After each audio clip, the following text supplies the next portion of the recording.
অসমো regulation. তাহলে অসমো regulation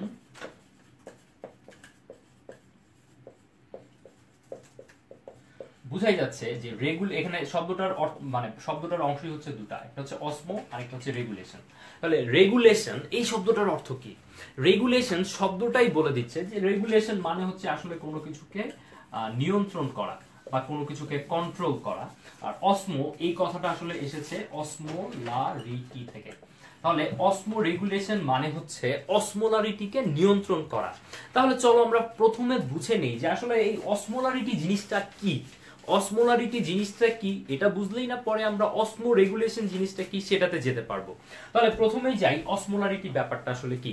তো কেমিস্ট্রির ভাষায় যদি আমরা বলি তাহলে অসমোলারিটি বিষয়টা অনেক জটিল কিছু হতে পারে, বাট আমরা আমাদের বায়োলজিতে বোঝার সুবিধার জন্য আমরা খুব স্ট্রেইট ফরওয়ার্ডলি খুবই সোজাসাপটা ভাবে একটা জিনিস মাথায় রাখবো, অসমোলারিটি এবং ঘনত্ব বা কনসেন্ট্রেশন এই দুটো জিনিস আসলে সেম।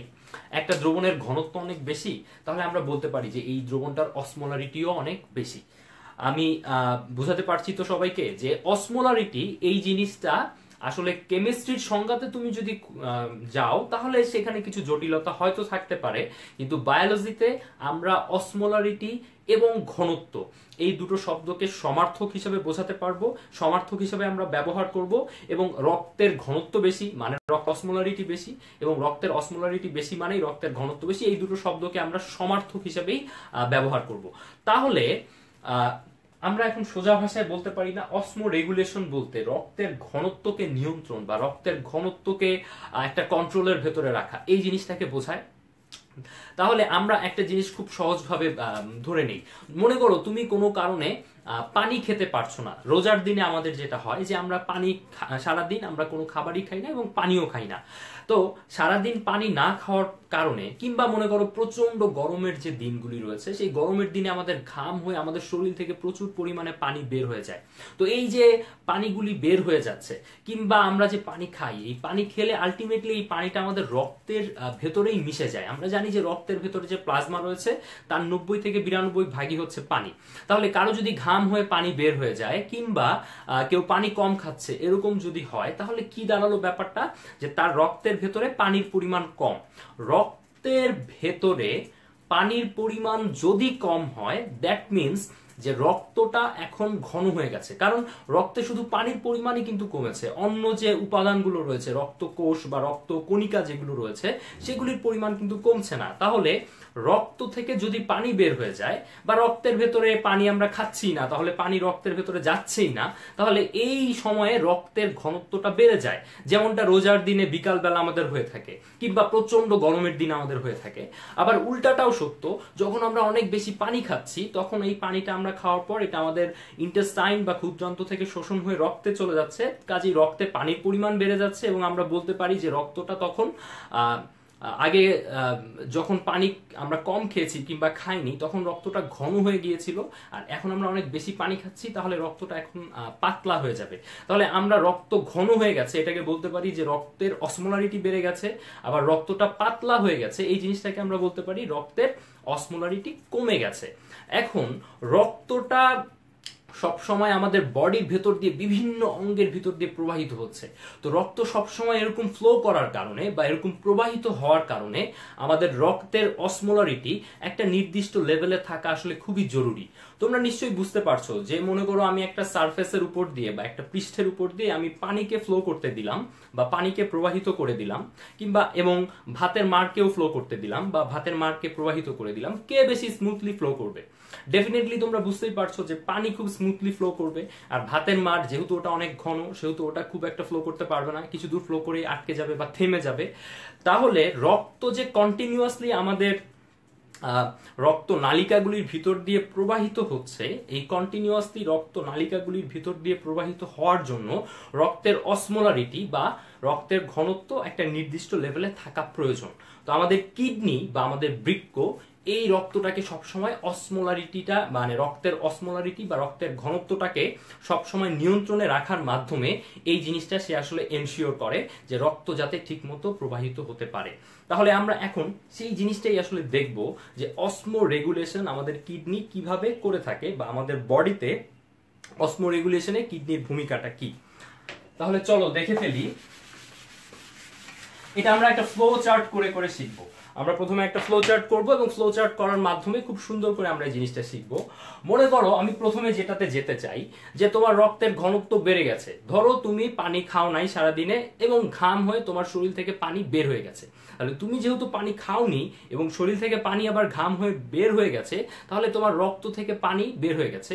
রক্ত থেকে পানি বের হয়ে যাওয়া মানে রক্তের ঘনত্ব বৃদ্ধি পাওয়া। এটা কিন্তু মাথায় রাখতে হবে। তুমি একটা দ্রবণ থেকে যদি পানিকে শুধু বের করে দাও তাহলে অন্যান্য উপাদান কিন্তু বের হচ্ছে না, তাহলে তোমার রক্তের ঘনত্ব বৃদ্ধি পাবে, অর্থাৎ ওই দ্রবণটার ঘনত্ব বৃদ্ধি পাবে, তাই তো? তাহলে এখন আমরা এই ঘনত্বটা আসলে কিভাবে মেইনটেইন হয় সেই জিনিসটা আমরা একটু বোঝার চেষ্টা করি। তোমার রক্তের অসমোলারিটি বেড়ে গেছে,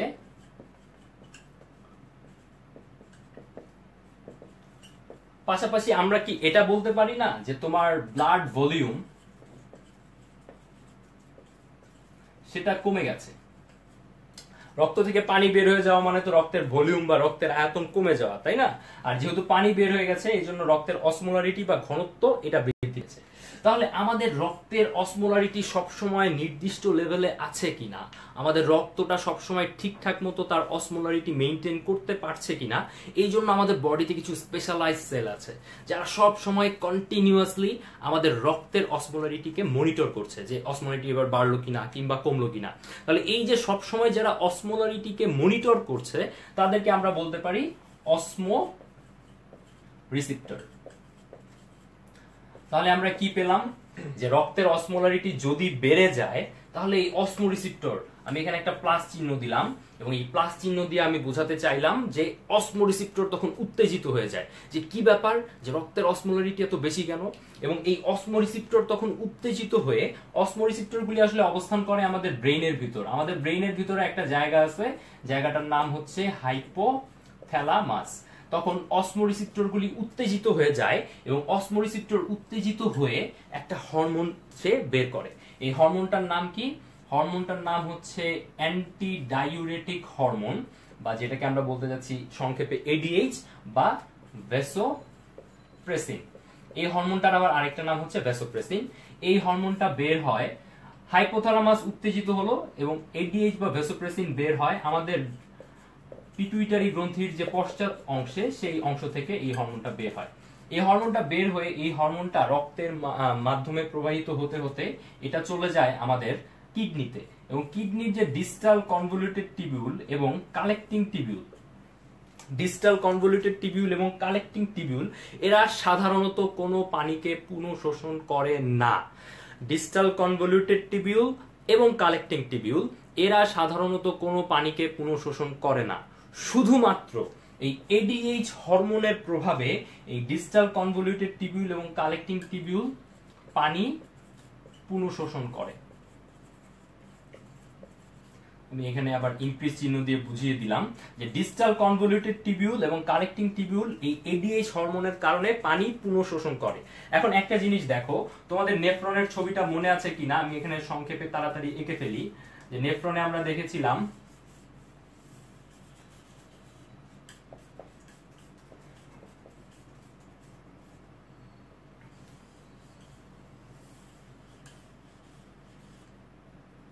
তাহলে নেফ্রনে আমরা দেখেছিলাম যে আমাদের নেফ্রনের এখান দিয়ে যখন ফ্লুইড গুলি যাচ্ছিল বা গ্লোমেরুলার ফিল্টার যখন এদিক দিয়ে যাচ্ছিল, তাহলে আমাদের এই ডিস্টাল কনভলিউটেড টিবিউল বা দূরের পেঁচানো নালিকা, এইখান থেকে যদি পানি পুনঃশোষিত হয়ে রক্তে ফিরে যায় তাহলে রক্তের মধ্যে পানি অ্যাড হচ্ছে। আমাদের রক্তের ভলিউম কমে গিয়েছিল, কারণ কি রক্তে পানির পরিমাণ কম ছিল, এই জন্য রক্তের ভলিউম কমে গিয়েছিল এবং রক্তের অসমোলারিটি বেড়ে গিয়েছিল।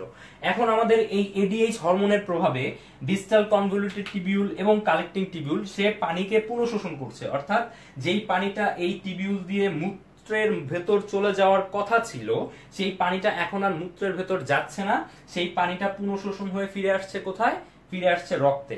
তাহলে তুমিই বলো, ডিস্টাল কনভলিউটেড টিবিউল এবং কালেক্টিং টিবিউল যেহেতু পানি পুনঃশোষণ করে ফেললো, তাহলে রক্তের অসমোলারিটি বাড়বে নাকি কমবে? একটা দ্রবণের ভিতরে পানি অ্যাড হচ্ছে, তাহলে ওই দ্রবণটা কি বেশি ঘন হবে নাকি পাতলা হবে? কি মনে হয় তোমাদের? তোমরা এখনই কমেন্ট করে আমাকে জানিয়ে দাও। এই জিনিসটা বুঝতে হবে যে পানি রক্তের মধ্যে পুনঃশোষিত হয়ে ঢুকে যাচ্ছে, তাহলে রক্তের ঘনত্ব অর্থাৎ রক্তের অসমোলারিটি বাড়বে নাকি কমবে। আমি দেখি তোমাদের কনসেপ্ট কিরকম হয়। ডিস্টাল, এখানে দেখো ডিস্টাল কনভলিউটেড থেকে টিবিউল থেকে বা কালেক্টিং টিবিউল থেকে পানি, শুধুমাত্র পানি চলে আসছে কোথায়, রক্তের ভেতর, অর্থাৎ রক্তের ভেতর পানি যুক্ত হচ্ছে। তাহলে রক্তের ঘনত্ব বাড়বে নাকি কমবে? আমি কমেন্ট সেকশনে দেখে নেই যে তোমরা আসলে কি বলতে চাও। রক্তের অসমোলারিটি কমবে। ইমতিয়াজ, সাবিহা হিয়া তুমি বলেছো কমবে। ইমতিয়াজ তুমিও বলেছো কমবে। হ্যাঁ নিশাদ তুমিও বলেছো কমবে। Very good. নাইম তুমিও কমবে বলছো। কসমোলারিটি কমবে, পাতলা হবে। নাইমুর লিখেছো, খুবই সুন্দর। জিএস আসিফ তুমিও লিখেছো কমবে। থ্যাংক ইউ, তোমরা সবাই আসলে একদম কারেক্ট আনসার দিয়েছো। দেখো রক্তের ভিতর পানি যুক্ত হচ্ছে, তাহলে রক্তে পানির পরিমাণ বাড়ছে। রক্তে পানির পরিমাণ বাড়া মানেই রক্তের ঘনত্ব আবার কমে যাওয়া। তাহলে আমার অসমোলারিটি রক্তের বেড়ে গিয়েছিল। এখন আমার এই এডিএইচ হরমোনের প্রভাবে কি হলো, এডিএইচ হরমোনের প্রভাবে পানি, যেই জায়গায় পানি শোষণ হওয়ার কথা না বা পানি পুনঃশোষণ হওয়ার কথা না, সেই জায়গায় পানি পুনঃশোষণ হওয়া শুরু করলো, এবং এই জন্য রক্তের মধ্যে পানি যুক্ত হওয়ার কারণে রক্তের অসমোলারিটি কমে গেল। রক্তের ভলিউম কি হলো বলতো, রক্তের মধ্যে পানি যুক্ত হচ্ছে, তাহলে ব্লাড ভলিউম এটা বেড়ে যাচ্ছে, তাই না? এখন উল্টাটা চিন্তা করো, যে আমার ইউরিনে এই পানিটা চলে যাওয়ার কথা ছিল ইউরিনের ভেতর, মূত্রের ভেতর এই পানিটা চলে যাওয়ার কথা ছিল, কিন্তু সেই পানিটাকে পুনঃশোষণ করে রক্তে ফিরিয়ে আনা হয়েছে। তাহলে মূত্রের ভলিউম বাড়বে না কমবে?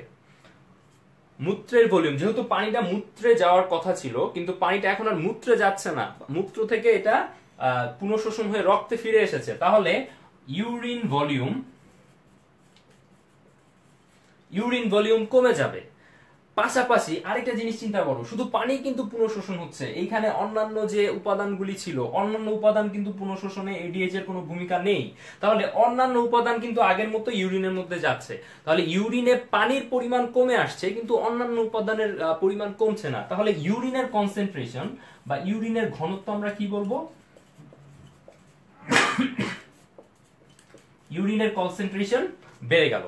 তাহলে আমরা খুব সুন্দরভাবে আমরা কিন্তু একই সাথে দুটো জিনিস শিখে ফেললাম। একটা শিখে ফেললাম যে আমাদের মানে ব্লাডের অসমোলারিটি এটা কিভাবে নিয়ন্ত্রণ হয়, এবং এট দ্য সেম টাইম আমরা আসলে দেখে ফেললাম যে মূত্রের ঘনত্ব সেটা আসলে কিভাবে নিয়ন্ত্রণ হয়। তুমি যদি উল্টা ভাবে চিন্তা করো যে এইবার তুমি অনেক বেশি পানি খেয়েছো, অনেক বেশি পানি যদি খাও তাহলে কি হবে, অনেক বেশি পানি খেলে তোমার রক্তের মধ্যে পানির পরিমাণ অনেক বেশি, দ্যাট মিন্স তোমার রক্তের ঘনত্ব কম, তখন তোমার ব্লাড অসমোলারিটি কম হবে কিন্তু ব্লাড ভলিউম বেশি হবে। ব্লাড অসমোলারিটি কম হলে এখন আর অসমো রিসেপ্টর আর উত্তেজিত হবে না, কারণ তার উত্তেজিত হওয়ার দরকার নাই, এবং সে উত্তেজিত হবে না দেখে কোনো এডিএইচ হরমোনও বের হবে না, এবং এডিএইচ হরমোন বের হবে না দেখে এই ডিস্টাল কনভলিউটেড টিবিউল কিংবা কালেক্টিং টিবিউল থেকে কোনো পানি পুনঃশোষণ হবে না, এই পানিটা চলে যাবে মূত্রে। এর ফলে রক্তের অসমোলারিটি বেড়ে যাবে, রক্তের ভলিউম কমে যাবে। ইউরিনের ভলিউম, দেখো পানিটা মূত্রে চলে যাচ্ছে, তাহলে ইউরিনের ভলিউম বা মূত্রের ভলিউম বেড়ে যাবে, কিন্তু মূত্রটা এবার আর ঘন হবে না, মূত্রটা এবার পাতলা হবে। তাহলে আমরা একই সাথে অসমো রেগুলেশন, রক্তের অসমোলারিটি বাড়লে কি হবে এবং রক্তের অসমোলারিটি কমলে জাস্ট এটার অপোজিট ঘটনা ঘটবে, এই জিনিসটা জানলাম। পাশাপাশি এই মূত্রের ঘনত্ব নিয়ন্ত্রণ, আমাদের যদি রক্তের ঘনত্ব না বলে যদি বলে মূত্রের ঘনত্ব কেন কখনো বেশি হয় কেন কখনো কম হয়, এই জিনিসটা ব্যাখ্যা করো, আমরা সেই জিনিসটাও এই ফ্লোচার্ট দিয়ে ব্যাখ্যা করতে পারবো। তাহলে আমরা অসমো রেগুলেশন, এটা খুব কঠিন একটা টপিক, সেটা খুব সহজে বুঝে গেলাম। এখন আমরা যেই টপিকটাতে যাব সেটা হচ্ছে কিডনির বিকল বা রেনাল ফেলিওর। তো কিডনি আমাদের খুবই ইম্পর্টেন্ট একটা অর্গান, এবং এটা যদি কাজ ঠিক মতো না করে সেই ক্ষেত্রে আসলে বিশাল সমস্যা। কিডনি, তোমাদের মধ্যে অনেকেই প্রশ্ন করেছিলে যে ভাই কিডনির সমস্যাগুলি কেন হয়। কিডনির সমস্যাগুলিকে আমরা মূলত ভাগ করতে পারি তিনটা ভাগে, যে কিডনিতে যে সমস্যাগুলি হচ্ছে সেই সমস্যাগুলি কি কি কারণে হয়।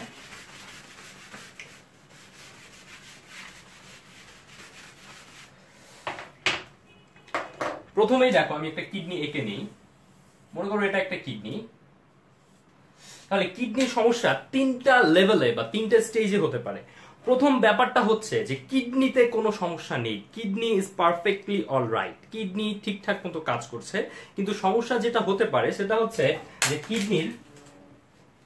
কিডনিতে আমরা জানি যে রেনাল আর্টারি ব্লাড সাপ্লাই নিয়ে আসে, তাহলে সমস্যাটা এবার কিডনিতে না, এই যে ব্লাড সাপ্লাই আসছে কিডনির ভিতর, এই ব্লাডের মধ্যে কোনো সমস্যা আছে। তাহলে সেই ক্ষেত্রে আমরা এটাকে বলতে পারি প্রি রেনাল বা পূর্ব কারণ। এখন প্রি রেনাল কারণের মধ্যে কি কি কারণ হতে পারে? প্রি রেনাল কারণের মধ্যে হতে পারে যে মনে করো কারোর কোনো কারণে শরীরে প্রচুর ব্লিডিং হয়েছে, কোনো অ্যাক্সিডেন্ট বা কোনো কিছুর কারণে শরীর থেকে প্রচুর ব্লাড বের হয়ে গেছে। তাহলে শরীর থেকে যদি প্রচুর পরিমাণে ব্লাড বের হয়ে যায় তাহলে এখানে কিডনির ভিতরে ব্লাড আর আসতেই পারছে না। তাহলে ওই যে হেমোরেজ বা রক্তক্ষরণের কারণে কিডনির ভেতর এখন আর ব্লাড আসতেই পারছে না, এই ঘটনাটাকে আমরা বলতে পারি প্রিরেনাল কারণ। কিংবা মনে করো কারো ডায়রিয়া কিংবা ভমিটিং বা বমির হওয়ার কারণে শরীর থেকে প্রচুর পরিমাণে পানি বের হয়ে গেছে এবং পানি বের হয়ে যাওয়ার কারণে রক্তের ভলিউম কমে গিয়ে রক্ত আর এখানে আসতেই পারছে না, তখন সেটাও হবে প্রিরেনাল কারণ। কিংবা মনে করো কারো হার্ট ফেইলিওর হয়েছে, হার্ট ফেইলিওর হওয়ার কারণে তার হার্ট কিডনিতে ব্লাডকে পাম্প করে পাঠাতে পারছে না এবং এই কারণে কিডনি কাজ করতে পারছে না, এটাও প্রিরেনাল কারণের মধ্যে পড়বে। যে kidney is perfectly alright but কিডনির আগে কোথাও সমস্যা হওয়ার কারণে কিডনি ড্যামেজ হচ্ছে, এটা হচ্ছে প্রিরেনাল কারণ। কিংবা মনে করো কারো ডায়াবেটিস, সবচেয়ে কমন যে কারণগুলিতে কিডনিতে সমস্যা হয়ে থাকে একটা হচ্ছে ডায়াবেটিস এবং আরেকটা হচ্ছে উচ্চ রক্তচাপ বা হাইপারটেনশন।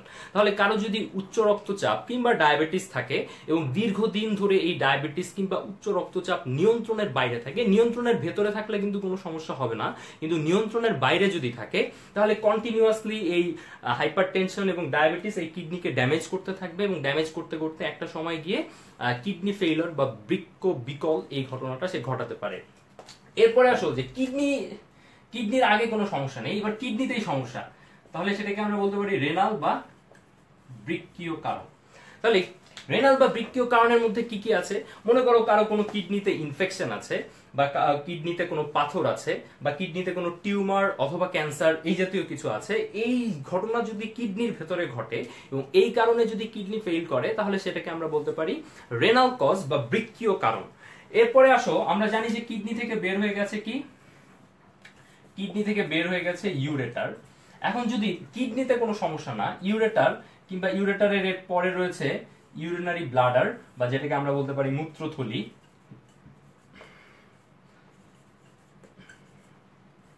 এবং মূত্রথলির পরে যে অংশটা রয়েছে সেটা হচ্ছে মূত্রনালী।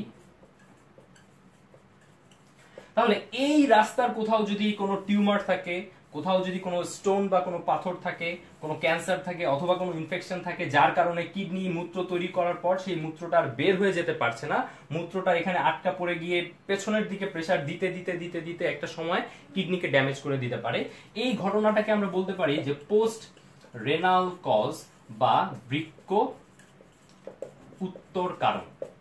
তাহলে আমরা দেখলাম যে কিডনিতে আসলে যে সমস্যাগুলি হয় এই সমস্যাগুলিকে আমরা তিনটা ভাগে ভাগ করতে পারি, একটা হচ্ছে প্রি রেনাল, একটা হচ্ছে রেনাল আর একটা হচ্ছে পোস্ট রেনাল।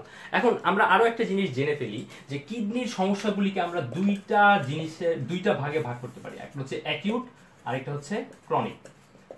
আসলে এটা শুধু কিডনি না, যে কোনো অর্গানের অসুখকে আমরা আসলে দুটো ভাগে ভাগ করে নেই, একটা হচ্ছে অ্যাকিউট। অ্যাকিউট এই শব্দটার মানে হচ্ছে শর্ট ডিউরেশন, আর ক্রনিক এর মানে হচ্ছে লং ডিউরেশন। তাহলে মনে করো এই শর্ট ডিউরেশন যে আসলে কতটা শর্ট এবং এই লং ডিউরেশন যে আসলে কতটা লং, এটা আসলে ডিপেন্ড করে কোন অর্গানের উপর, আমরা কোন অর্গান নিয়ে কথা বলছি সেটার উপর। যেমন কিডনির ক্ষেত্রে শর্ট ডিউরেশন বলতে বোঝায় 48 আওয়ার।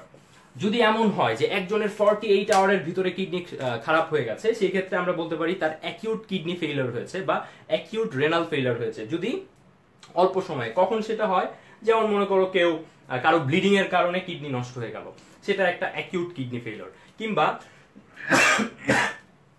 ডায়রিয়া কিংবা ভমিটিং এর কারণে শরীরে পানি বের হয়ে গিয়ে কিডনি ফেইলিওর হলো, সেটাও একটা অ্যাকিউট কিডনি ফেইলিওর। কিন্তু মনে করো কারো ডায়াবেটিস ছিল কিংবা কারো হাইপার টেনশন ছিল, সেই ক্ষেত্রে কিন্তু 48 ঘন্টার মধ্যে কিডনি ফেল হয় নাই, বছরের পর বছর কিডনিতে হাইপার টেনশনের কারণে এবং ডায়াবেটিসের কারণে কিডনিতে অল্প অল্প অল্প অল্প ড্যামেজ হতে হতে একসময় কিডনি ফেল হয়ে গেল, এটা হচ্ছে আমাদের ক্রনিক কিডনি ফেইলিওর। তো এই প্রসঙ্গে আমরা আরো একটা জিনিস একটু জেনে রাখতে পারি, সেটা হচ্ছে আমার মনে হয় এটা সবারই জানা উচিত, বিশেষ করে ছেলেদের আরো বেশি করে জানা উচিত। সেটা হচ্ছে এই যে মূত্রনালী রয়েছে, তো দেখা যায় ইউরিনারি ব্লাডার বা মূত্রথলি, যে মূত্রথলির ঠিক নিচে এই মূত্রনালীর চারপাশে এখানে একটা গ্রন্থি থাকে, যে গ্রন্থির নাম হচ্ছে প্রোস্টেট গ্ল্যান্ড। এবং প্রোস্টেট গ্ল্যান্ডটা মূত্রনালীকে ঘিরে রাখে। অর্থাৎ আমি যদি এটা আমাদের মূত্রনালী হয়, প্রোস্টেট গ্ল্যান্ডটা মূত্রনালীকে এইভাবে চারিদিক থেকে ঘিরে ধরে রয়েছে, অর্থাৎ চারিদিক থেকে মূত্রনালীর চারিদিকে রয়েছে প্রোস্টেট গ্ল্যান্ড। এখন ছেলেদের বয়স যখন বাড়তে থাকে এবং ছেলেদের বয়স যখন 40 ক্রস করে ফেলে, তখন দেখা যায় যে প্রতি বছর বছর এই প্রোস্টেট গ্ল্যান্ডটার আকার একটু বড় হতে থাকে এবং এরকম বড় হতে হতে বয়স যখন 60 কিংবা 65 হয়, তখন দেখা যায় যে কারো কারো ক্ষেত্রে, সবাই না কিন্তু কারো কারো ক্ষেত্রে, যে প্রোস্টেট গ্ল্যান্ডটা এত বেশি বড় হয়ে গেছে যে প্রোস্টেট গ্ল্যান্ডটা চাপ দিয়ে এই মূত্রনালীকে বন্ধ করে দিয়েছে। তো এটা কিন্তু একটা খুবই ইমার্জেন্সি সিচুয়েশন, যে প্রোস্টেট গ্রন্থি বড় হয়ে গিয়ে মূত্রনালীকে বন্ধ করে দিয়েছে। তাহলে তখন এখানে মূত্রথলিতে মূত্র যেটা জমা হচ্ছে সেটা আর বের হতে পারছে না। তো আমরা কিন্তু আমাদের হাসপাতালে এরকম বয়স্ক রোগী পাই, বয়স্ক পুরুষ লোক পাই, যারা হঠাৎ তাদের মূত্র বন্ধ হয়ে গেছে, তারা মূত্র ত্যাগ করতে পারছে না এবং তারা খুবই অসহায় অবস্থায়, খুবই খারাপ অবস্থায় আমাদের কাছে আসে এবং আমরা তখন তাকে মূত্র ত্যাগ করার ব্যবস্থা করে দেই। সো ছেলেদের ক্ষেত্রে বয়স যখন বাড়তে থাকে তখন প্রোস্টেট গ্রন্থিও বড় হতে থাকে এবং বড় হতে হতে 60-65 বছরের কাছাকাছি গেলে কারো কারো ক্ষেত্রে, সবার আবার ভয় পাওয়ার কোনো দরকার নাই যে সবারই হবে, সবার হয় না, কারো কারো ক্ষেত্রে দেখা যায় যে প্রোস্টেট গ্রন্থিটা অনেক বড় হয়ে গিয়ে এরকম মূত্রনালীকে বন্ধ করে দিতে পারে। তাহলে আমরা কিডনি ফেইলিয়ারের যে কারণগুলি আছে সেগুলি কি কি কারণে হয় সেটা একটু দেখলাম। এখন আমরা যেটা দেখব সেটা হচ্ছে যে কারো যদি কিডনি ফেইলিয়ার হয়ে যায় তাহলে আমরা আসলে কিভাবে এটার প্রতিকার করতে পারি। তো কিডনি ফেইলিয়ারের আসলে কয়েকটা স্টেজ আছে। প্রথম দিকের স্টেজগুলিতে আমরা আসলে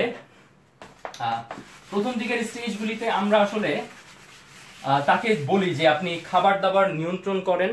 কিছু কিছু ওষুধ আছে যে ওষুধগুলি কিডনির উপরে কাজ করে এবং কিডনিকে আরেকটু ড্যামেজ করে দিতে পারে, সেই ওষুধগুলি আপনি অ্যাভয়েড করেন। এবং আপনার যদি ডায়াবেটিস কিংবা প্রেশার থাকে, এই সমস্যাগুলি আপনি কন্ট্রোলে রাখেন। তাহলে একদম ইনিশিয়াল স্টেজে বা একদম প্রাথমিক স্টেজে আমরা আসলে তাকে ডায়েট বা খাবার দাবার নিয়ন্ত্রণের মাধ্যমে তার কিডনির সমস্যাটাকে নিয়ন্ত্রণে রাখার চেষ্টা করি। মনে রাখা উচিত যারা হচ্ছে কিডনি রোগী তাদের ক্ষেত্রে কিন্তু ফল, বিভিন্ন ধরনের ফল বা যে কোনো ধরনের ফল আসলে তাদের না খাওয়াই ভালো, কারণ ফলের ভিতরে প্রচুর পরিমাণে পটাশিয়াম থাকে এবং পটাশিয়াম কিন্তু কিডনি যাদের খারাপ হয়ে গেছে তাদের জন্য আসলে পটাশিয়ামটা আসলে খুবই ডেঞ্জারাস। তো যারা কিডনি রোগী তাদেরকে আমরা সাধারণত বলি যে আপনারা কোনো ধরনের ফল খাবেন না। পাশাপাশি যখন আমরা দেখি যে না, এত খারাপ হয়ে গেছে যে এখন আর কিডনি ওই শুধুমাত্র খাবারের মাধ্যমে নিয়ন্ত্রণ করা সম্ভব না, তখন আমরা তাদেরকে যে অ্যাডভাইসটা দেই সেটা হচ্ছে ডায়ালাইসিস। এবং তোমাদের বই আসলে এই ডায়ালাইসিসের কথাই লেখা আছে। তো আমরা ডায়ালাইসিস জিনিসটা আসলে কি সেটা এখন দেখব। ডায়ালাইসিস আসলে দুই ধরনের হতে পারে, একটা হচ্ছে হিমোডায়ালাইসিস এবং আরেকটা হচ্ছে পেরিটোনিয়াল ডায়ালাইসিস। তাহলে আমরা এখন এই হিমোডায়ালাইসিস এবং পেরিটোনিয়াল ডায়ালাইসিস কিভাবে হয় সেই জিনিসটা এখন আমরা বুঝবো। তার আগে আমি কমেন্টে দেখে নেই যে তোমাদের কোনো প্রশ্ন আছে কিনা। ব্যথার ওষুধ খেলে কিডনি নষ্ট হয়, এটা প্রশ্ন করেছো ইমতিয়াজ, আমি এটার আনসার দিব। হ্যাঁ, ইমতিয়াজ অনেকগুলি কমেন্ট করেছো।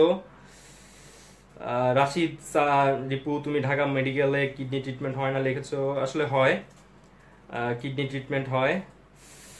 তারপর জিএস আসিফ তুমি কমেন্ট করেছো, মুন্সি হাদিউল্লাহ কমেন্ট করেছো।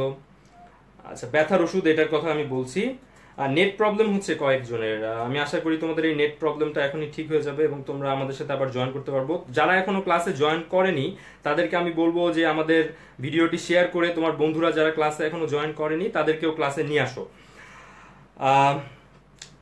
তাহলে ইমতিয়াজ যে প্রশ্নটা করেছে আমি সেই প্রশ্নটার আনসার দিই। খুবই চমৎকার একটা প্রশ্ন, যে আমাদের আসলে কিডনিকে ড্যামেজ করে দেয় এমন কিছু ওষুধের মধ্যে যেটা সবচেয়ে কমন এবং আমরা হাসপাতালে যেটা সবচেয়ে বেশি পাই সেটা হচ্ছে ব্যথার ওষুধ। মানুষজন দেখা যায় যে ব্যথার ওষুধ ডাক্তারের প্রেসক্রিপশন ছাড়া অপ্রয়োজনে ব্যথার ওষুধ খেতে থাকে এবং এই ব্যথার ওষুধ আসলে বেশি দিন কিন্তু খাওয়া ঠিক না, কারণ ব্যথার ওষুধগুলো আমাদের কিডনিতে যে ব্লাড সাপ্লাই আছে সেই ব্লাড সাপ্লাইয়ে কিছু সমস্যা করে দেয় এবং ব্লাড সাপ্লাই কমিয়ে দেয়। অ্যাজ এ রেজাল্ট অনেকদিন ধরে কেউ ব্যথার ওষুধ খেতে থাকলে আস্তে আস্তে আস্তে আস্তে তার কিডনিটা ড্যামেজ হয়ে যেতে পারে। এই জন্য আমরা সবসময় বলি যে ব্যথার ওষুধ কিন্তু বেশি পরিমাণে খাওয়া উচিত না। ব্যথার ওষুধ শুধুমাত্র ডাক্তারের প্রেসক্রিপশন অনুযায়ী তোমার যখন প্রয়োজন তখনই ব্যথার ওষুধ খাওয়া উচিত, এবং অতিরিক্ত ব্যথার ওষুধ সেবন করলে সেটা আমাদের কিডনিকে আস্তে আস্তে ড্যামেজ করে দেয়। আচ্ছা, তাহলে আমরা এখন হিমোডায়ালাইসিস এবং পেরিটোনিয়াল ডায়ালাইসিস এই দুটো জিনিস দেখব। আমি একটা ছবি এঁকে নিই। মনে করো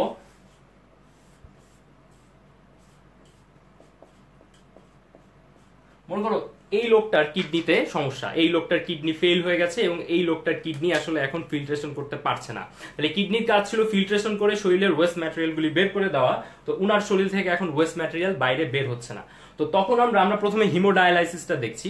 তো হিমোডায়ালাইসিসের ক্ষেত্রে আমরা কি করি, তার শরীর থেকে একটা টিউব দিয়ে রক্তটাকে বাইরে বের করে নিয়ে আসি, এবং টিউবটাকে রক্তে বাইরে বের করে নিয়ে এসে একটা মেশিনের ভিতর দিয়ে চালনা করি, যে মেশিনটার নাম হচ্ছে আমাদের ডায়ালাইসিস মেশিন ধরো।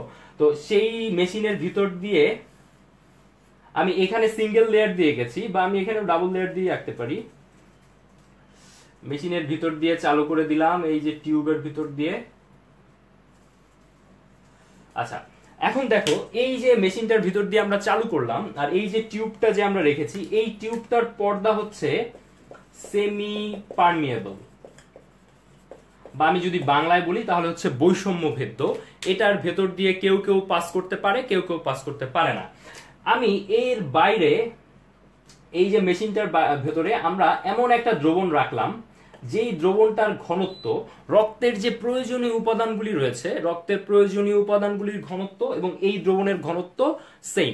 তাহলে এই দ্রবণটার নাম হচ্ছে ডায়ালাইসেট, এবং রক্তের প্রয়োজনীয় উপাদান যেমন গ্লুকোজ, সোডিয়াম বা এই জাতীয় যেগুলি আমাদের প্রয়োজনীয়, সেই প্রয়োজনীয় উপাদানগুলির ঘনত্ব, রক্তের ঘনত্ব যা, আমার ডায়ালাইসেটেও ঘনত্ব তা। এখন তোমরা নিশ্চয়ই জানো যে ব্যাপন হওয়ার জন্য দুই পাশে যদি ঘনত্ব সমান থাকে তাহলে কি ব্যাপন কিংবা তুমি অভিস্রবণ যেটাই বলো না কেন, এটা কি দুই পাশে ঘনত্ব সমান থাকলে হবে? দুই পাশে ঘনত্ব সমান থাকলে কখনোই ব্যাপন হবে না। তাহলে আমি প্রয়োজনীয় উপাদানগুলি সমান সমান ঘনত্বে রেখেছি, তাহলে প্রয়োজনীয় উপাদানগুলির কোনো ব্যাপন হবে না। কিন্তু অপ্রয়োজনীয় বিষাক্ত যেগুলি আমাদের প্রয়োজন নেই, যেগুলি কিডনি বের করে দিতে পারছে না, সেই জিনিসগুলির ঘনত্ব কিন্তু রক্তের ভেতরে বেশি এবং এই ডায়ালাইসেটের মধ্যে কম। তখন যেটা হবে, ব্যাপন বা অভিস্রবণ হয়ে আমার ওয়েস্ট ম্যাটেরিয়ালগুলি সব বের হয়ে আসবে এবং ওয়েস্ট ম্যাটেরিয়ালগুলি চলে আসবে এই ডায়ালাইসেটে এবং রক্তটা বিশুদ্ধ হয়ে যাবে। তখন আমি সেই রক্তটাকে আবার এই লোকের শরীরে আবার ফেরত পাঠিয়ে দিব। তখন অর্থাৎ কন্টিনিউয়াসলি রক্ত এখানে শরীর থেকে বের হতে থাকবে, একটা ধমনী থেকে বের হতে থাকবে এবং বের হয়ে এই মেশিনের ভেতর ফিল্ট্রেশন হয়ে রক্তটা আবার ফেরত যাবে ওই লোকের শরীরে। কিন্তু এই মাঝখানে যে ওর ফিল্ট্রেশন হয়ে গেল, এই ফিল্ট্রেশনের কারণে শরীর থেকে ওয়েস্ট ম্যাটেরিয়ালগুলি বের হয়ে গেল।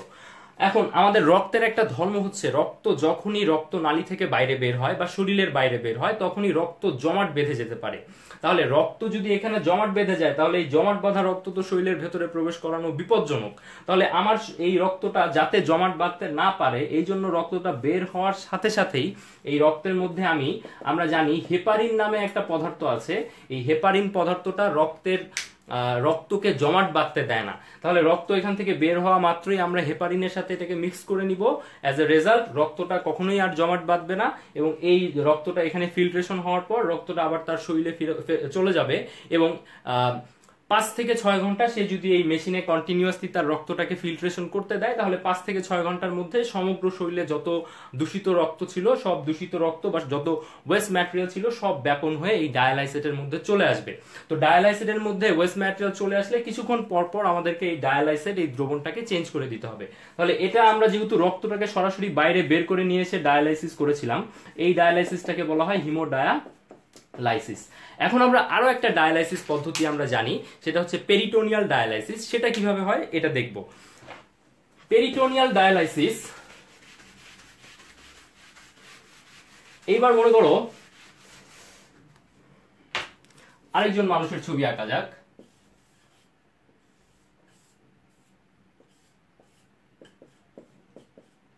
মনে করো এর কিডনি নষ্ট।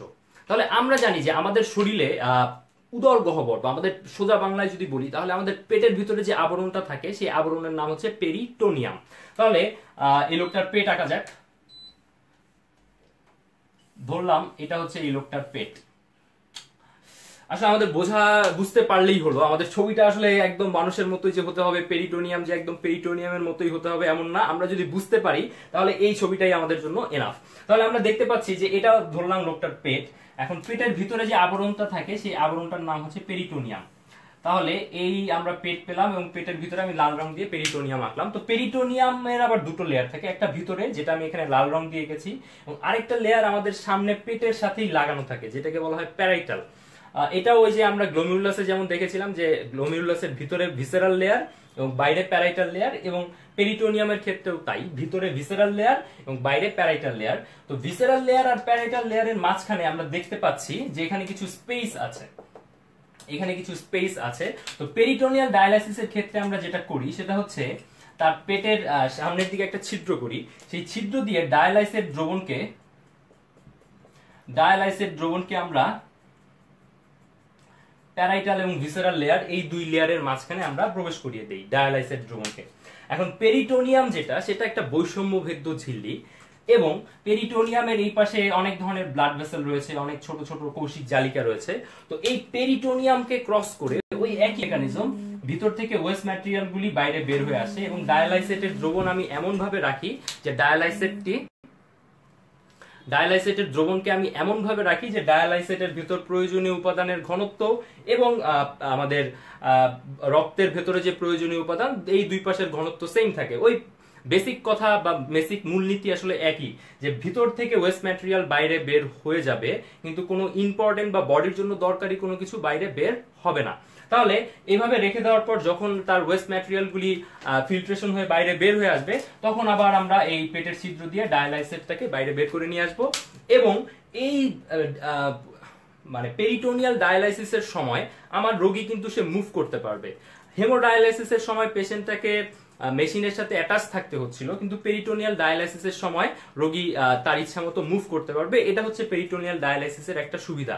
কিন্তু পেরিটোনিয়াল ডায়ালাইসিসের কিছু অসুবিধা রয়েছে। অসুবিধাগুলি হচ্ছে, দেখো এখানে পেটের ভিতরে একটা ছিদ্র করে রাখা হচ্ছে, তাহলে এই ছিদ্র দিয়ে ব্যাকটেরিয়া কিংবা যে কোনো জীবাণু আসলে ভিতরে ঢুকে যেতে পারে, এবং ভিতরে ঢুকে গিয়ে পেরিটোনিয়ামের যে প্রদাহ বা পেরিটোনিয়ামের যে ইনফেকশন সেটা হচ্ছে পেরিটোনাইটিস। পেরিটোনাইটিস একটা বেশ মারাত্মক একটা রোগ। তো দেখা যাবে যে এই ছিদ্র দিয়ে জীবাণু ঢুকে গিয়ে তার পেরিটোনাইটিস নামের একটা রোগ আসলে হয়ে যেতে পারে। তো হেমোডায়ালাইসিস এটার সুবিধা হচ্ছে যে হেমোডায়ালাইসিসের যেহেতু আমরা সরাসরি রক্তকে বাইরে বের করে নিয়ে এসে ফিল্ট্রেশন করি, এই জন্য হেমোডায়ালাইসিসের ফিল্ট্রেশনটা খুব ভালো হয়। আর হেমোডায়ালাইসিসের অসুবিধা হচ্ছে তাকে মেশিনের সাথে অ্যাটাচ থাকতে হচ্ছে, এবং হেমোডায়ালাইসিস অনেক কস্টলি।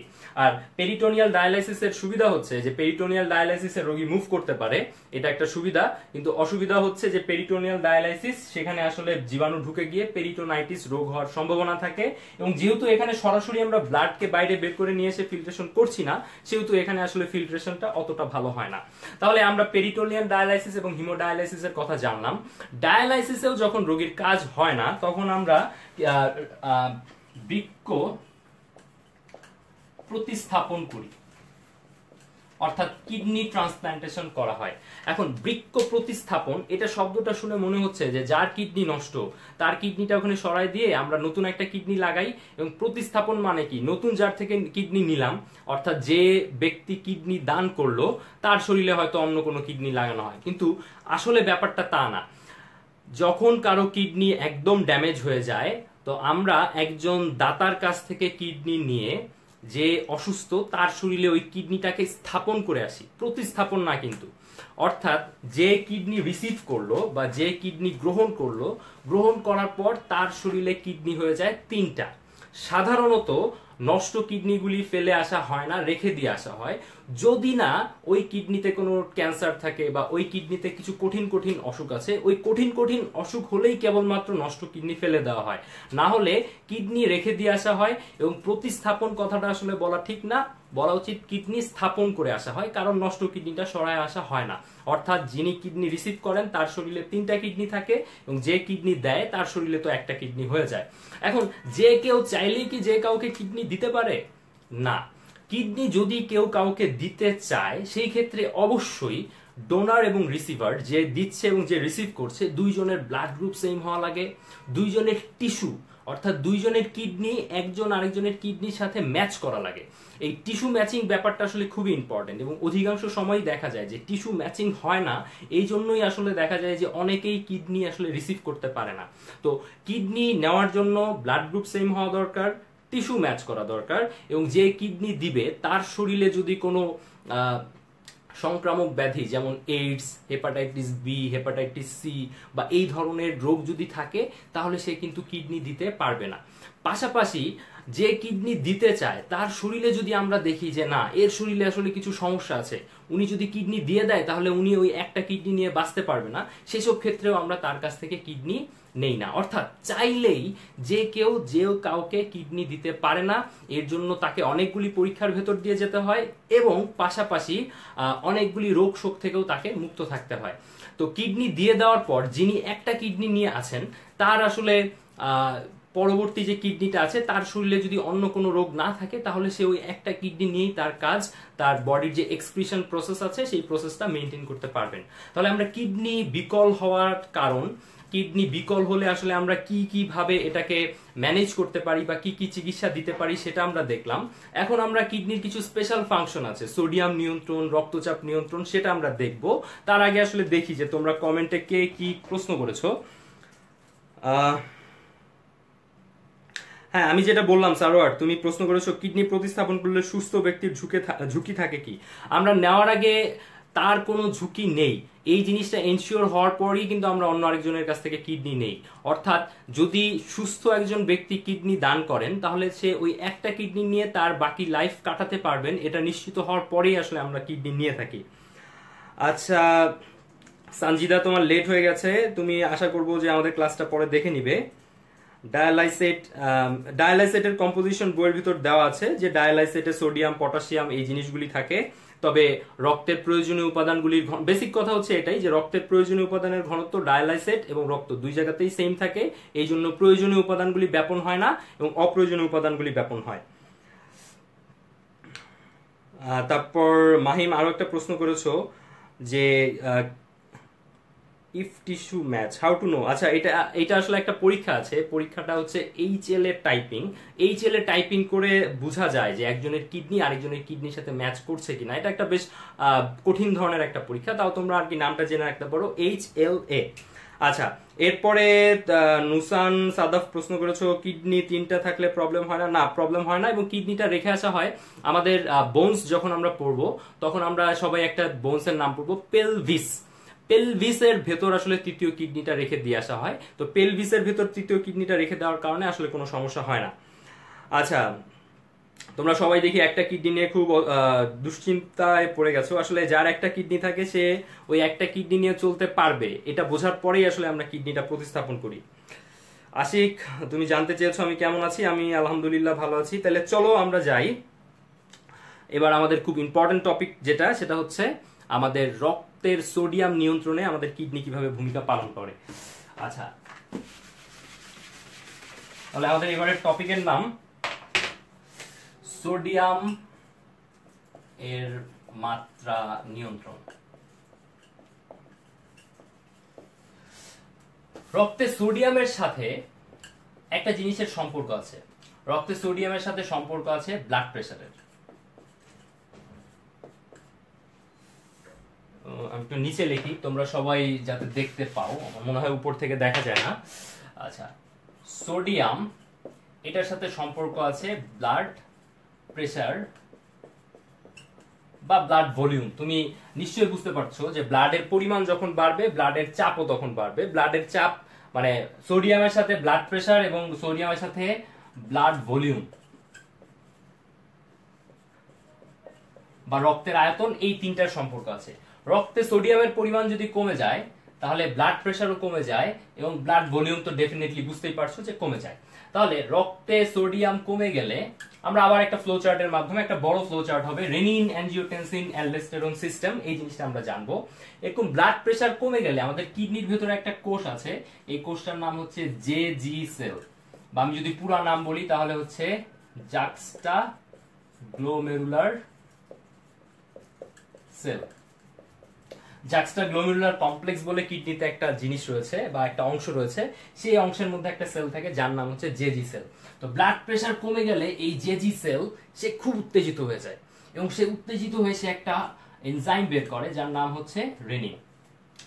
রেনিন আমাদের রক্তের মধ্যে একটা প্রোটিন আছে, প্রোটিনটার নাম হচ্ছে অ্যানজিওটেনসিনোজেন।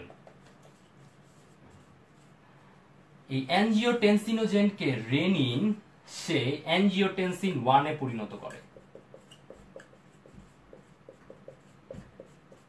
অ্যানজিওটেনসিন 1, অ্যানজিওটেনসিন 1 আমাদের লাংসে গিয়ে একটা এনজাইম আছে, এনজাইমটার নাম হচ্ছে অ্যানজিওটেনসিন কনভার্টিং এনজাইম, আমি সংক্ষেপে লিখলে ACE। অ্যানজিওটেনসিনোজেন 1 লাংসে গিয়ে ACE অর্থাৎ অ্যানজিওটেনসিন কনভার্টিং এনজাইমের প্রভাবে এটা হয়ে যায় অ্যানজিওটেনসিন 2। এখন মনে রাখবে যে আসলে তোমাদের বইয়ে আসলে কোন বইয়ে এই অংশটা তোমাদেরকে একটু সহজ করে দেওয়ার জন্য এই অংশটা স্কিপ করে গেছে বা এই অংশটা দেয় নাই কোন বইয়ে, বাট এটা তোমরা আসলে জেনে রাখতে পারো যে এইখানেও মাঝখানে একটা স্টেপ আছে। তো অ্যানজিওটেনসিন 2 আমরা একটু আগে কিডনির উপরে টুপির মতো একটা গ্রন্থি দেখেছিলাম না, সেই টুপির মতো গ্রন্থিটার নাম হচ্ছে তোমার সুপ্রারেনাল বা অ্যাড্রেনাল গ্ল্যান্ড। তো সেই অ্যাড্রেনাল গ্ল্যান্ডে অ্যানজিওটেনসিনোজেন 2 যায়, অ্যাড্রেনাল গ্ল্যান্ডে সেই অ্যানজিওটেনসিনোজেন 2 গিয়ে অ্যাড্রেনাল গ্ল্যান্ড থেকে একটা হরমোন বের করে। আমি এই নিচের অংশটাকে এইখানে নিয়ে এসে লিখতে চাই, আমি আশা করব যে তোমরা এই জিনিসটা বুঝতে পারবে। অ্যাড্রেনাল গ্ল্যান্ডের পরের অংশটা আমি এই বক্সে নিয়ে আসছি, সেখান থেকে একটা হরমোন বের করে, হরমোনটার নাম হচ্ছে অ্যালডোস্টেরন। এই অ্যালডোস্টেরন হরমোনটার কাজ হচ্ছে ডিস্টাল কনভলিউটেড টিবিউল এবং কালেক্টিং টিবিউল থেকে,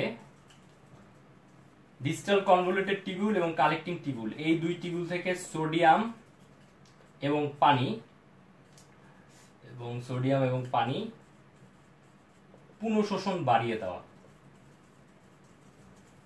তাহলে অ্যালডোস্টেরন ডিস্টাল কনভলিউটেড টিবিউল এবং কালেক্টিং টিবিউল থেকে সোডিয়াম এবং পানি পুনঃশোষণ বাড়িয়ে দিল, বিনিময়ে সে কিন্তু আবার পটাশিয়াম ক্ষরণ করে, ঠিক আছে, পটাশিয়াম ক্ষরণ।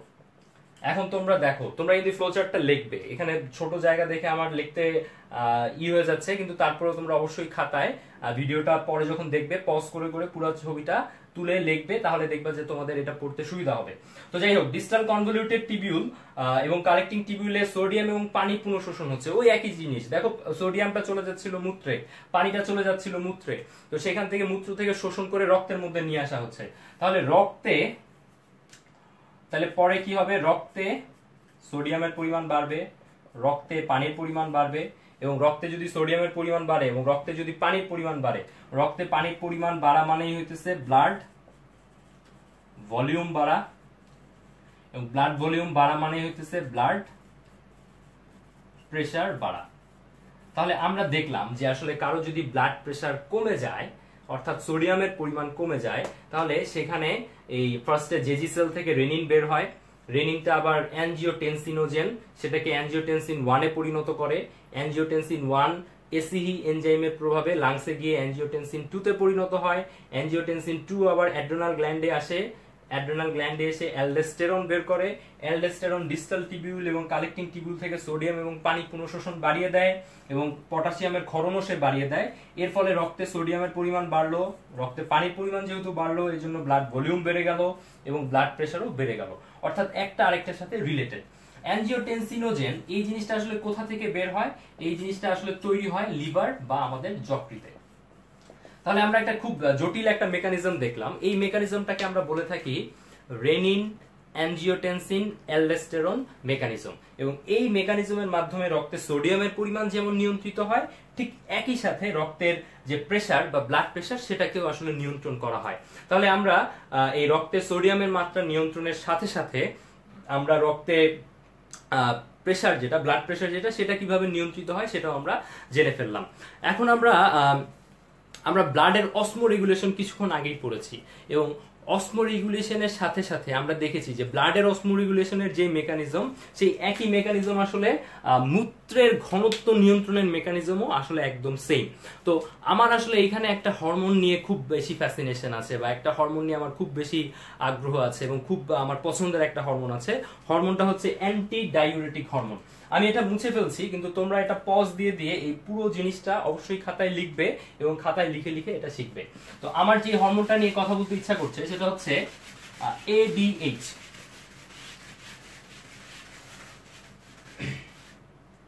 যেহেতু আমাদের অসমো রেগুলেশন এবং বৃক্কের মূত্রের ঘনত্ব নিয়ন্ত্রণ, এই দুটো কাজে আসলে এডিএইচ হরমোনটা জড়িত, এই জন্য এডিএইচ হরমোন নিয়ে কিছু কথা না বললেই না। এডিএইচ হরমোনের পুরো নাম হচ্ছে অ্যান্টি ডাইউরেটিক হরমোন। তাহলে বুঝতেই পারছো যে ডাইউরেসিস মানে কি ছিল। ডাইউরেসিস মানে ছিল বেশি মূত্র তৈরি করা। তাহলে ওর নামের আগে রয়েছে অ্যান্টি, তার মানে এই হরমোনটা বেশি মূত্র তৈরি হতে দেয় না। কেন দেয় না তোমরা একটু আগে জেনেছো, যে সে আসলে পানি পুনঃশোষণ বাড়িয়ে দেয়। ডিস্টাল কনভলিউটেড টিবিউল এবং কালেক্টিং টিবিউল থেকে সে পানি পুনঃশোষণ বাড়িয়ে দেয়। তো এডিএইচ এটা আসলে তৈরি হয় কোথায়? খুবই ইন্টারেস্টিং একটা বিষয়, এই হরমোনটা তৈরি হয় হচ্ছে হাইপোথ্যালামাসে। কিন্তু আমরা একটু আগে যখন লিখেছিলাম যে এডিএইচ বের হচ্ছে, এডিএইচ আসলে বের হচ্ছিল কোথা থেকে, বা এডিএইচটা আসলে তৈরি হওয়ার পর জমা থাকে হচ্ছে আমাদের পশ্চাৎ পিটুইটারি গ্রন্থিতে। তাহলে এই যে হাইপোথ্যালামাসে তৈরি হলো এবং পশ্চাৎ পিটুইটারিতে জমা থাকলো, এবং পশ্চাৎ পিটুইটারি থেকে সে আসলে পরবর্তীতে বের হয়। তো এই হাইপোথ্যালামাস থেকে পশ্চাৎ পিটুইটারিতে এডিএইচ হরমোনটা আসা, এই প্রসেসটাকে বলা হয় নিউরো সিক্রেশন। এবং এডিএইচ হরমোন ওর আরেকটা নাম হচ্ছে ভ্যাসোপ্রেসিন। নামই বলে দিচ্ছে, ভ্যাসো মানে ভেসেল, মানে হচ্ছে রক্তবাহিকা, প্রেসিন মানে হচ্ছে চাপ দেওয়া। সে আসলে ব্লাড ভেসেলের উপর কিছুটা চাপ দেয়, এবং আমাদের যে ব্লাড প্রেশার আছে এই ব্লাড প্রেশার বাড়িয়ে দিতে সে আসলে সাহায্য করে। তাহলে আমরা এটা আসলে তোমার কিডনি, এটা আসলে হরমোন চ্যাপ্টারেই তোমরা এটা আসলে পড়েছো, তারপরেও যেহেতু এটা কিডনির সাথে রিলেটেড এই হরমোনটা, এবং পার্সোনালি আমার খুব পছন্দের একটা হরমোন এডিএইচ, এই জন্য আমরা এডিএইচ সম্পর্কে আরো কিছু জানলাম। তো যাই হোক বন্ধুরা, আজকে আমরা কিডনি কিভাবে মূত্র তৈরি করে, এই মূত্র কেন কখনো একটু ঘন হয় বেশি, কেন আবার কখনো একটু ডাইলুট বা কেন একটু পাতলা হয়, আমাদের রক্তের অসমোলারিটি কিভাবে নিয়ন্ত্রণ হয়, কিডনি কিভাবে কাজ করে এবং কিডনি কিভাবে ফেইল হয়, এই জিনিসগুলি আমরা জানলাম। এবং কিডনি ফেইল হলে আসলে আমরা কি কি চিকিৎসা দিতে পারি এই জিনিসগুলি জানলাম। তোমরা অনেক ধৈর্য ধরে আমার ক্লাসে সবাই ছিলে, তোমাদের সবাইকে অসংখ্য ধন্যবাদ। কিডনি এটা খুবই ইম্পর্টেন্ট একটা অর্গান। কিডনি যদি কারো ড্যামেজ হয় সেই ক্ষেত্রে কিডনির যে চিকিৎসাগুলি, অর্থাৎ এন্ড স্টেজে গিয়ে আমরা যে ডায়ালাইসিসের কথা জানলাম, এই ডায়ালাইসিস খুবই কস্টলি একটা চিকিৎসা, এবং সবার পক্ষে এটা বেয়ার করা সম্ভব হয় না। পাশাপাশি আমাদের কিডনি প্রতিস্থাপন, এটা যদিও এখন আমাদের দেশে কিডনি প্রতিস্থাপন সম্ভব এবং আমাদের দেশে খুব সফলতার সাথেই কিডনি প্রতিস্থাপন হচ্ছে, কিন্তু তারপরেও এটাও অনেক কস্টলি এবং অনেক খরচ সাপেক্ষ একটা চিকিৎসা। তো আমরা সবাই আমাদের কিডনির যত্ন নিব, এবং আমরা হচ্ছে নিয়মিত খাবার খাওয়া, ভেজাল মুক্ত খাবার খাওয়া, পাশাপাশি কারো রক্তচাপ বা ডায়াবেটিস থাকলে সেটাকে নিয়ন্ত্রণে রাখা ইত্যাদির মাধ্যমে আসলে আমরা আমাদের কিডনিকে ভালো রাখতে পারি। তো আমরা সবাই